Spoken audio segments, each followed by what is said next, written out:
Como eu te falei, Godelieve Dennis-Troif descrevia o desenvolvimento neuropsicomotor da criança na imagem de uma onda, que ela chamava de onda do crescimento. A gente tem aqui uma onda que vai representar para a gente todas essas fases que esse bebê e essa família vão percorrer ao longo da primeira infância, desde o momento da concepção até em torno dos 7 anos.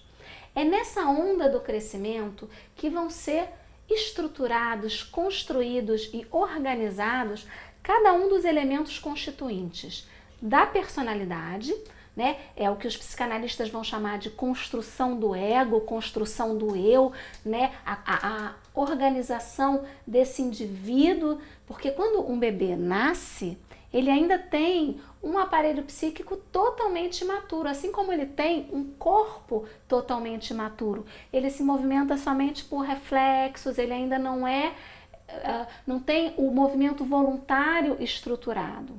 Então, ao mesmo tempo em que as cadeias musculares, né, AM, PA, PM, vão se organizar no corpo, vão se construir em direção ao gesto, em direção ao movimento voluntário, as estruturas da personalidade também vão progressivamente sendo construídas e internalizadas.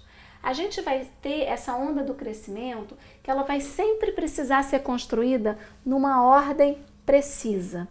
Eu comecei a te falar sobre essas tipologias, sobre esses arquétipos. A gente vai usar um pouquinho agora aquelas siglas. A primeira estrutura que precisa ser organizada e construída é a estrutura AM. Depois de AM, a gente vai estruturar PA. A M é aquela da raiz, do afeto, da vida intrauterina. Lembra que eu mostrei que era uma atitude corporal mais em enrolamento, mais em receptividade?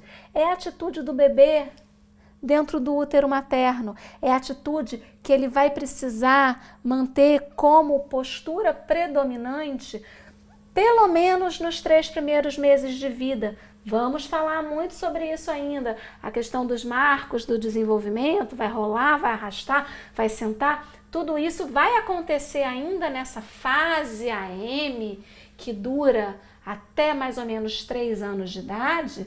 É claro que essa criança, esse bebê, ele não vai ficar ali enroladinho como se estivesse no útero até os 3 anos de idade. Ele vai passar por ondas menores aqui dentro dessa grande onda.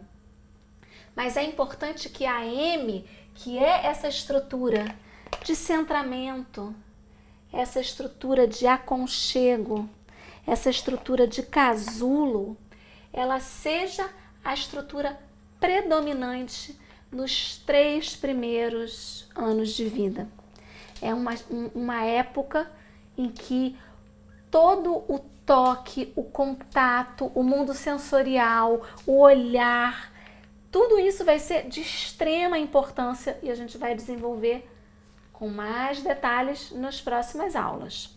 A segunda fase dessa onda, em torno dos 4, 5 anos, que a gente vai chamar de fase PA, que é aquela do eixo antigravitário, né? PA que vai em direção ao céu, que tem a conexão com a criatividade, com o mundo da fantasia, com um brincar abstrato, com um brincar fantasioso, né? Com essa relação com a arte, com a música, com o lúdico. Vai acontecer em torno dos 4, 5 anos de idade, é aquela idade em que a criança quer andar de fantasia o dia inteiro, de super-herói, de princesa, e que tudo isso precisa ser estimulado, esse mundo simbólico precisa ser estimulado.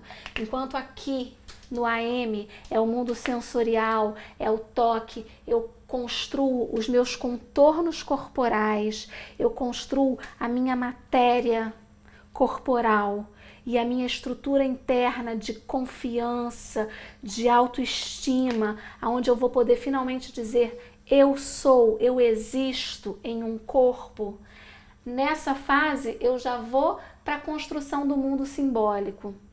Shakespeare dizia que a gente é feito da matéria dos nossos sonhos.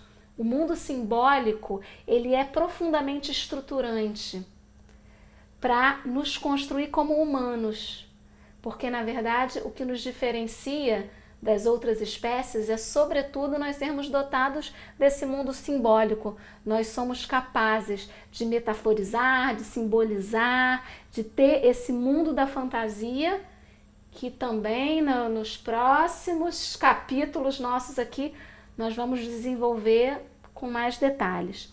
E finalmente lá para os 6, 7 anos de idade, nós vamos chegar na fase PM da nossa onda, lá na crista da onda.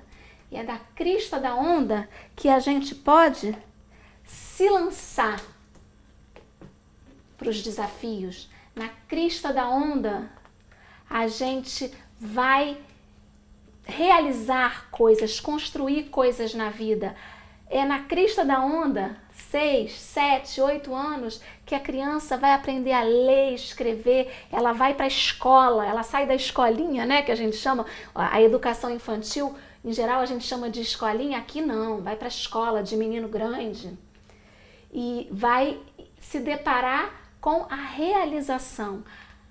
Aquele bebê que estava no casulo, aquela criança pequena que aqui estava no casulo e que aqui buscou esse mundo simbólico da fantasia, do ideal, chega na fase PM, ele pode se transformar em borboleta, ele pode se realizar em borboleta. É a fase do desafio, é a fase do raciocínio, é a fase da competitividade, é quando a criança sai daquelas brincadeiras mais abstratas, em que os bonecos, né, fazem coisas diferentes, que ele vai inventando, que ele vai fantasiando, que não importa muito a lógica ali com aqueles brinquedos. Aqui não, aqui tem jogo de tabuleiro, com regra, aqui bate para o ímpar para escolher o time do futebol, é uma outra fase. Esse seria um resumo da construção dessa onda do crescimento, mas tem alguns detalhes que eu acho importante eu discutir com você agora. Quando a gente fala em arquétipos, essas são aquelas estruturas que eu falei para você, que eram as estruturas da personalidade fundamental. Em termos arquetípicos, a gente pode falar em AM como a função materna, a mãe. PM como a função paterna, o pai. PA e o duplo dela, que é a P, que eu ainda vou falar mais sobre isso, né? Que PA é uma estrutura dupla, ela é esse impulso para cima, mas ela também é o impulso do chão que me faz saltar, que me faz ser mola. Para que uma mola suba, eu preciso da direção para baixo, né? É como se fosse uma cama elástica, que primeiro eu tenho que afundar nessa cama elástica para poder subir. Então assim, a gente tem uma estrutura aqui que é a estrutura da criança, da função mágica. E aí você vai me perguntar, mãe, pai, hoje em dia a gente tem muitas configurações diferentes, né, nas organizações familiares. Eu posso ter uma mãe sozinha, ou eu posso ter um pai sozinho. Eu posso ter um casal formado por duas mães, por dois pais. Nada disso está em questão para nós aqui. Quando eu estou falando aqui em mãe ou em pai, eu estou falando em função materna, arquetipicamente, em função paterna. Ambas essas funções, elas podem ser desempenhadas por qualquer personagem aqui nessa história, independente do gênero. Elas podem ser desempenhadas, inclusive, pela mesma pessoa em momentos diferentes. Eu sou mãe do meu filho Dudu, E tem momentos em que eu exerço plenamente a minha função materna com ele. Mas tem momentos em que eu exerço a minha função paterna. E tem momentos em que o meu marido exerce a função paterna. Mas tem momentos em que ele é mãe também. E em todos os tipos de configurações familiares é possível desempenhar todos esses papéis. E tudo isso que eu vou desenvolver com você ao longo desses próximos módulos é totalmente independente de todas as questões de gênero, de orientação, de configurações familiares possíveis que a gente tem na pós-modernidade.